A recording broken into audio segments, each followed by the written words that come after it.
Latest எபிசோடுகளை விளம்பரங்களே இல்லாமல் காணுங்கள்.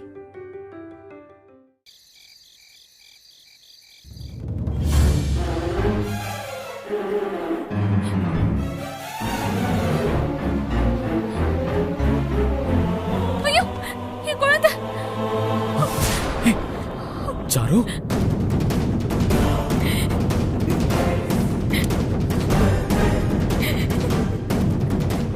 Sir, என்னாச்சு சாரு? குழந்தை பத்தி ஏதாவது கனவு வந்துச்சா? ஆமா அகிலா, என் குழந்தை அழுதுகிட்டே இருக்கிற மாதிரி கனவு கண்டேன். அகிலா, எனக்கு என் குழந்தை ஞாபகமாவே இருக்கு. என்ன சாரு, நம்ம சூழ்நிலை என்னன்னு தெரிஞ்சும் இப்படி எல்லாம் யோசிக்கலாமா? நாம அந்த வீட்டு பக்கமே போக முடியாது. இங்க பாரு, ஒரு வேளை யாருக்கும் தெரியாம வீட்டுக்கு வெளியில இருந்து குழந்தைய பார்த்துட்டு வரலாம் நினைச்சா கூட நம்ம சென்னையில இருக்கோம், குழந்தை ஊர்ல இருக்கு. இப்பவே குழந்தைய பார்க்கணும்னா என்ன அர்த்தம்? சாரு,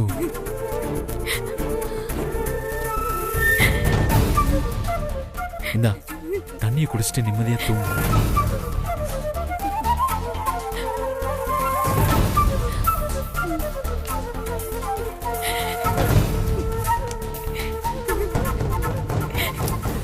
அழாத சாரு.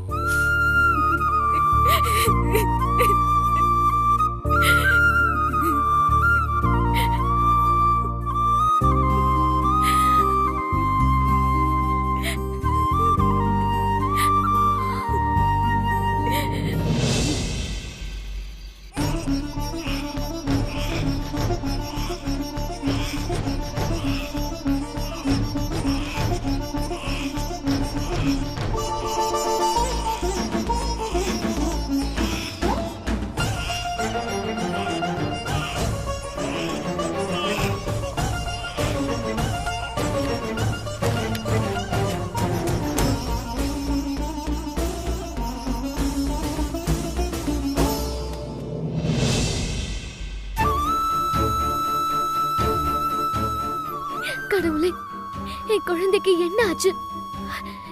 எதுக்காக இப்படி கண்டினியூவா அழுதுட்டே இருக்கா? எனக்கு ஒரே பதட்டமா இருக்கு. அந்த குழந்தை என் வயித்துல பொறுக்கலதான், ஆனா அதை என் பெத்த குழந்தையதான் பாக்குறேன்.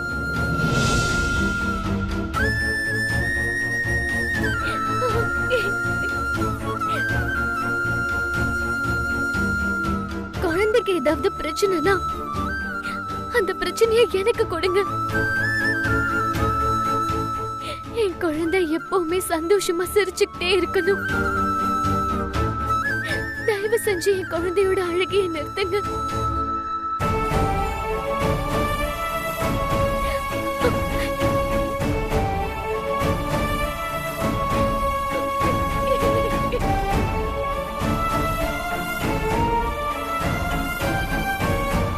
பசிச்சுதா செல்லத்துக்கு?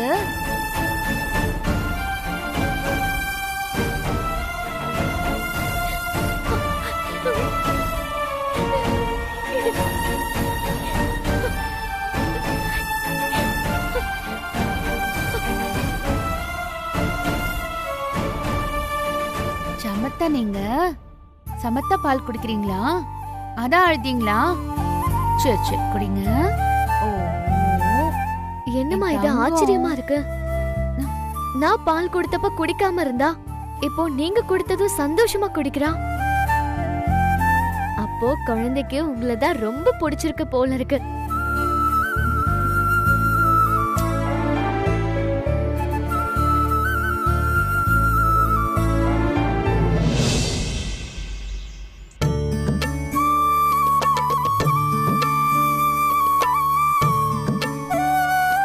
ஆதிரா, ஆதிரா.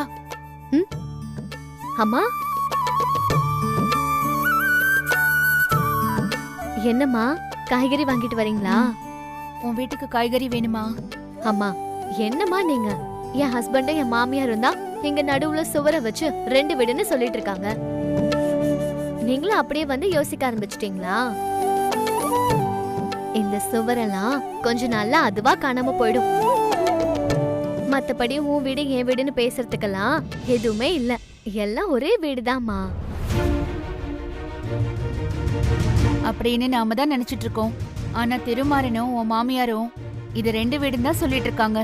அம்மா, திருமாறன் கூட ஒரு வகையில ஏத்துக்கலாம். ஆனா என் மாமியாரெல்லாம் நமக்கு ஒரு ஆளே கிடையாதுமா. அவங்கெல்லாம் சுத்த வேஸ்ட், யூஸ்லெஸ். அவங்க பேசுறதெல்லாம் காதுலயே வாங்கிக்காதீங்க. சரி, அதை விடு. ராத்திரி பூரா குழந்தை அழுதுகிட்டே இருந்துச்சு. இப்ப எப்படி இருக்கு? இப்ப ஒன்னும் பிரச்சனை இல்லம்மா. பால் குடிச்சிட்டே நிம்மதியா தூங்குறா. ஆதிரா,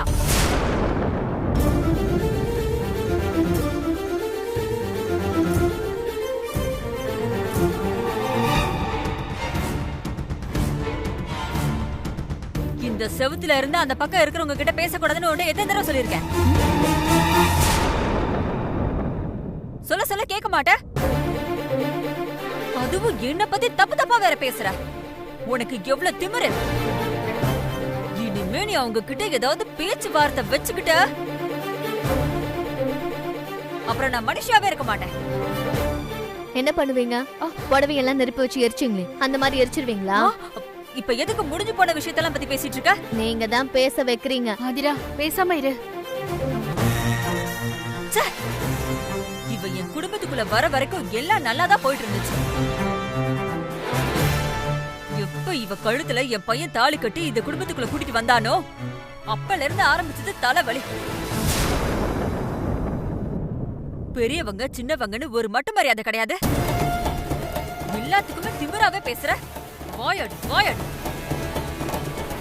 இவ என்ன ராசில தான் பிறந்து தொலைச்சாலும் உன்னை சீக்கிரமே என் குடும்பத்துல இருந்து வெளியேத்தினாதான் எனக்கு நிம்மதி. நீ அகலியா எப்படி எல்லாம் பேசுற? 1000 இருந்தாலும் ஆதிரா உன் மருமக தானே. அந்த வார்த்தையை சொல்லாத. அந்த வார்த்தையை கேட்டாலே என் காதுல நெருப்பள்ளி கொட்டுற மாதிரி இருக்கு. மருமகளா மருமக? ஐயோ, இவெல்லாம் எனக்கு மருமகளா வருவான்னு தெரிஞ்சிருந்தா நான் ஆம்பளை பிள்ளைய பெத்திருக்கவே மாட்டேன். நீங்கெல்லாம் எனக்கு மாமியாரா வருவீங்கன்னு தெரிஞ்சிருந்தா என் பாட்டி உங்களை பொம்பளை புள்ளையாவே பெத்திருக்க மாட்டாங்க. ஆதிரா, நீங்க சும்மா இருங்கம்மா. இவங்க கிட்ட எல்லாம் இப்படிதான் பேசணும். பேசுவடி பேசுவ. அப்படியே மூஞ்சில 4 அப்ப கழுத்து பிடிச்சு வீட்டை விட்டு வெளியில துரத்துனா பேசுவ. எங்க துரத்துங்க பாப்போம். என்ன துரத்த முடியாதுங்கிறியா? முடிஞ்சா துரத்துங்கன்னு தான் சொல்றேன். இன்னும் 4 நாள்ல உன்னை என் வீட்டை விட்டு துரத்தி காட்டுறேன். அதே 4 நாள்ல நான் உங்களோட சுயரூபா அத்தனையும் உங்க பையனுக்கு தெரியப்படுத்தி காட்டட்டுமா? நீங்க யாரு, எப்படிப்பட்டவங்கன்னு உங்க பையனுக்கு இன்னும் சரியா தெரியல. தெரிஞ்சா அவரு உங்களதான் முதல்ல வீட்டை விட்டு வெளியே துரத்துவாரு. என்ன அனுப்பி வைக்கட்டுமா? என்னடி சவாலா? அப்படிதான்னு வச்சுக்காங்களேன். பாத்தரலாண்டி. இன்னும் 4 நாள்ல நான் உன்னை வீட்டை விட்டு வெளியில அனுப்புறேனா இல்ல நீ என்ன இங்க இருந்து அனுப்புறியான்னு பாத்தரலாம். பாக்கலாம் பாக்கலாம், போங்க. என்ன ஆதிரா நீ? அவ சுபாவம் தான் தெரியும்ல உனக்கு. அவகிட்ட போய் இப்படி எல்லாம் பேசலாமா? விடுங்கம்மா, இவங்களாம் நமக்கு ஒரு விஷயமே இல்ல. நீங்க ரிலாக்ஸ்டா இருங்க.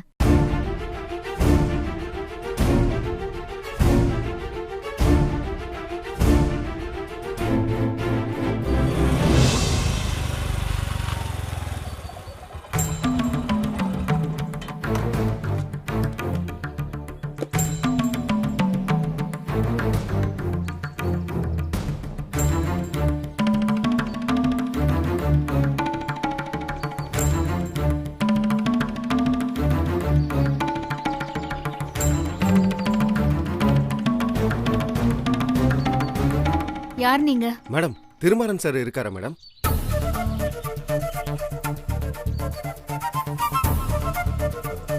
சார் இருக்காரா மேடம்?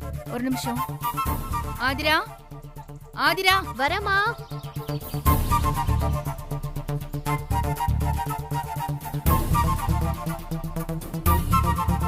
இவங்க கிட்ட யார் பாணி? சார், நான் இன்சூரன்ஸ் பாலிசி ஏஜென்ட். திருமாறன் சாரை பார்க்கணும். ஓ அப்படியா? வாங்க வாங்க, இந்த பக்கம் வாங்க.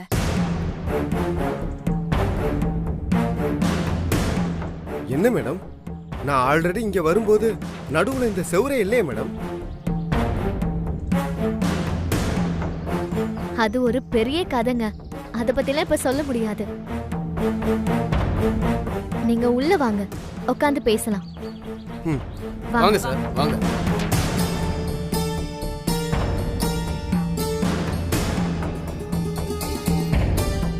வாங்க உட்காருங்க. சரி, என்ன விஷயமா பார்க்கணும்? திருமாறன் சாரோட அவங்க ஒய்ஃப் சாருமதி மேடம் கன்சீவா இருக்கும்போது குழந்தையோட இன்சூரன்ஸ்க்காக என்னை வந்து கன்சல்ட் பண்ண சொல்லியிருந்தாரு. 2 கோடி இன்சூரன்ஸ், குழந்தை பிறந்ததும் வந்து பார்க்க சொல்லியிருந்தாரு. அவர் சொன்ன டேட் படி இந்நேரம் குழந்தை பிறந்திருக்கணும். அதான் சாரை பார்க்கலான்னு வந்தேன்.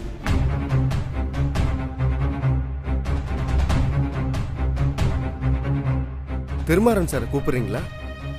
ஏதோ பர்சனல் வேலையா வெளியில போயிருக்காரு, இப்ப வந்துருவாரு. அவரே வந்துட்டு இருக்காரு.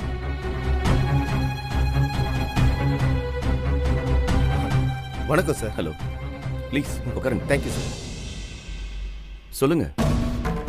இன்சூரன்ஸ் விஷயமா குழந்தை பிறந்ததுக்கு அப்புறம் வந்து பார்க்க சொன்னீங்க.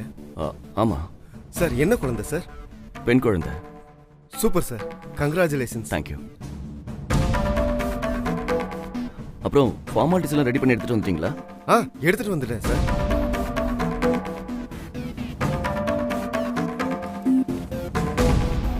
சார், உங்க வைஃப் சாருமதி மேடம் சைன் பண்ணிட்டாங்கன்னா ஃபார்மாலிட்டிஸ்லாம் முடிஞ்சிடும் சார். சார், சாருமதி மேடம் கூப்பிடுறீங்களா?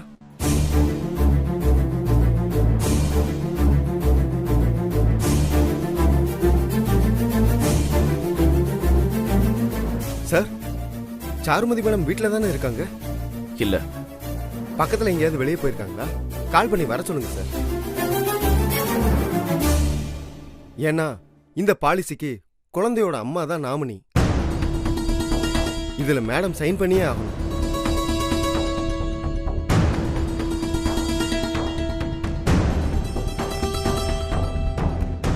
சார், மேடம் வர சொல்லுங்க சார். சாருமதி இங்க இல்ல. கால் பண்ணி வர சொல்லுங்க சார். அவ வரமாட்டா. அது எப்படி சார் வராம இருப்பாங்க? சார், நீங்க கால் பண்ணி விஷயத்த சொன்னா வர போறாங்க.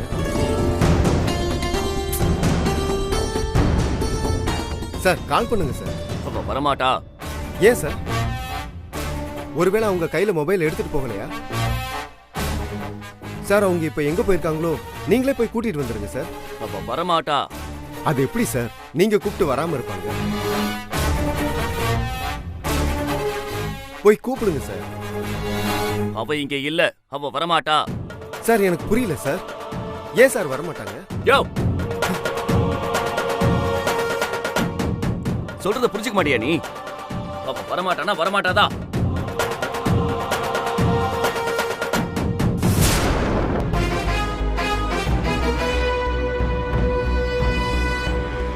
ஒருவேளை இவரோட ஒய்ஃப் சாருமதி இவரை விட்டு பிரிஞ்சு போயிருந்தாலும் போயிருப்பாங்களோ?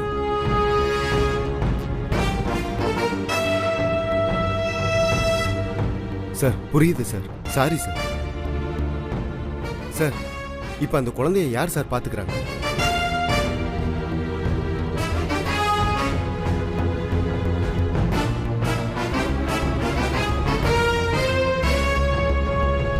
இல்ல சார், அம்மா ஸ்தானத்துல குழந்தைய யார் சார் பாத்துக்கிறாங்கன்னு கேட்டேன். இப்போ ஆதிரா தான் என்னோட மருமகள்.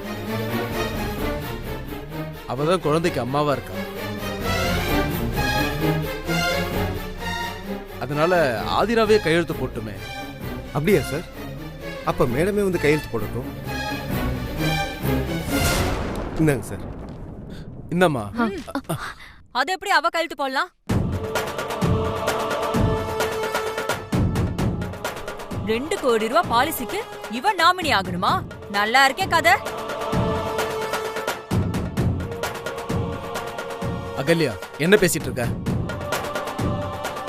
இப்ப ஆதிரா தானே குழந்தைய பாத்துக்கிட்டு இருக்கா. குழந்தைய பாத்துக்கிட்டா இவ குழந்தைக்கு அம்மா வாடுவாளா?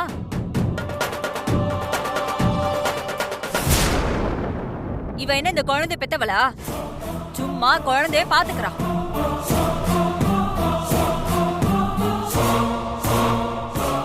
அதுக்காக இவள நாமினியா போட முடியுமா? அப்படின்னா இந்த பாலிசியே தேவையில்லை, கேன்சல் பண்ணுங்க. நிறுத்துக்குமா. இது என் குழந்தைக்காக நான் எடுக்கிற பாலிசி. இதெல்லாம் என்னால கேன்சல் பண்ண முடியாது. இல்லடா, போயும் இவள எப்படி நாமினியா போட முடியும்? ஏன் போட்டா என்ன இப்போ? எனக்கும் ஆதிராவுக்கும் கல்யாணம் ஆயிடுச்சுல, அந்த வகையில அவ என் ஒய்ஃப். என் குழந்தைக்கு இப்ப அவதான் அம்மா. டேய்,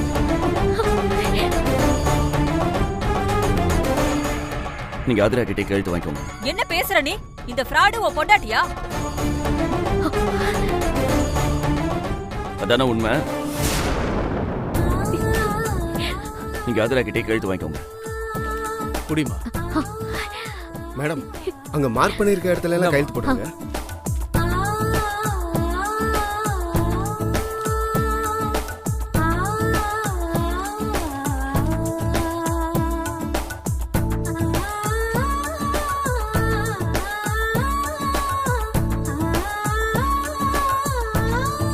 குடுமா. என்னங்க மாமா?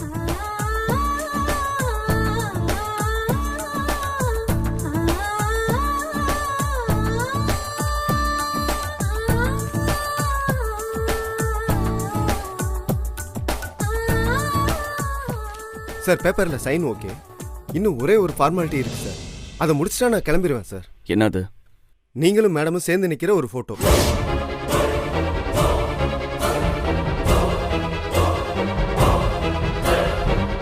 சார், அது பாலிசியோட ரூல்ஸ் சார். போட்டோ தானே, எடுக்கலாம். ஒரு 10 நிமிஷம் வெயிட் பண்ணுங்க, நான் ரெடி ஆயிட்டு வந்துடுறேன். சரி.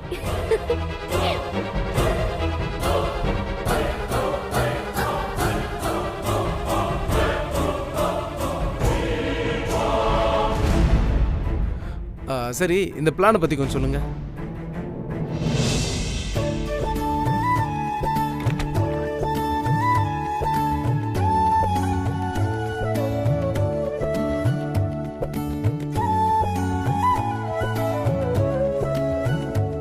இத போட்டா நல்லா இருக்கும்ல? போட்டோக்கு ரொம்ப நல்லா இருக்கும். இதே கட்டலாம்.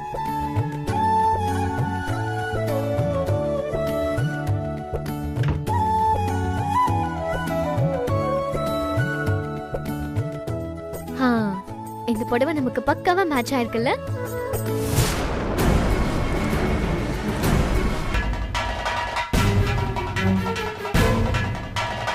சரி, ஒரு செல்ஃபி எடுத்து பாப்போம்.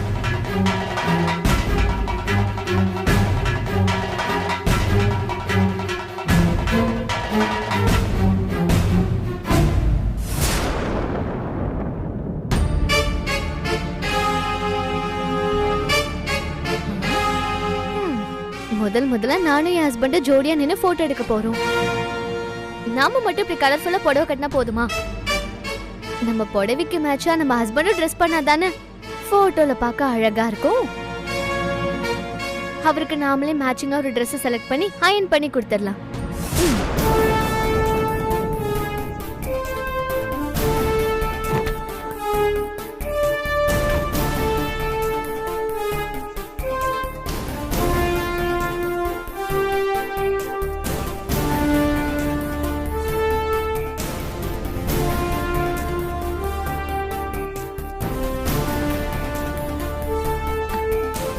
இந்த ஷர்ட் ஓகே, இதுவே அயர்ன் பண்ணலாம்.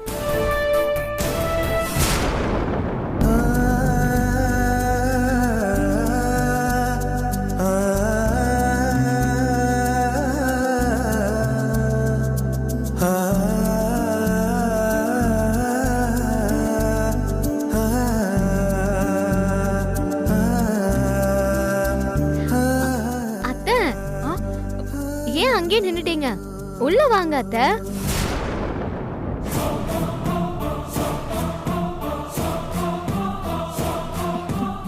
இந்த புடவை நல்லா இருக்குல்ல அத்தை? பாத்தீங்களா உங்க பையனுக்கும் ஷர்ட் எப்படி செலக்ட் பண்ணிருக்கேன்னு? நாங்க ரெண்டு பேரும் இந்த ட்ரெஸ்ல ஜோடியா நின்னு போட்டோக்கு போஸ் கொடுத்தா செம்மையா இருக்கும்ல? என்னடி ஓவரா ஆடுற? அட என்னத்த நீங்க, நான் இப்ப எவ்வளவு சந்தோஷமான மூட்ல இருக்கேன். இப்ப வந்து என்கிட்ட இப்படி வெறுப்பா பேசுறீங்களே. இனிமே என்கிட்ட எல்லாம் வெறுப்பா நடந்துக்காதீங்க அத்தை. என்னை எப்படியாவது காக்கா பிடிக்க கத்துக்கோங்க. அதுதான் உங்களுக்கு நல்லது. என்னது? நான் உன்ன காக்கா பிடிக்கணுமா? ஆமா. நீங்க காலையில என்கிட்ட என்ன சொன்னீங்க? இன்னும் 4 நாள்ல என்ன உங்க குடும்பத்தை விட்டு ஓடி வைக்கிறேன்னு சொன்னீங்கல்ல. ஆனா இப்ப 10 நிமிஷம் முன்னாடிதான் உங்க பையன் என்ன சொன்னாரு? நான் தான் அவரு பொண்டாட்டியாம். இனிமே நான் தான் அவர் குழந்தைக்கும் அம்மாவாம். அதனால குழந்தைக்கு எடுத்த பாலிசில நானே நாமினியா என்னைய சைன் போட சொல்லிட்டாரு. இதுல இருந்து உங்களுக்கு என்ன தெரியுதா சார்? உங்க பையன் என்ன முழுசா அவரோட ஒய்ஃப்னு ஏத்துக்க ஆரம்பிச்சுட்டாரு. அதுக்கப்புறம் எப்படி என்ன அவர்கிட்ட இருந்து பிரிக்க முடியும்? முடியாதுல்ல. அதனாலதான் என்ன நீங்க இப்பவே காக்கா பிடிச்சிருங்கன்னு சொல்றேன். நீங்களும் கவலைப்படாதீங்க அத்தை. நான் உங்களை நல்லபடியா பாத்துக்கிறேன்.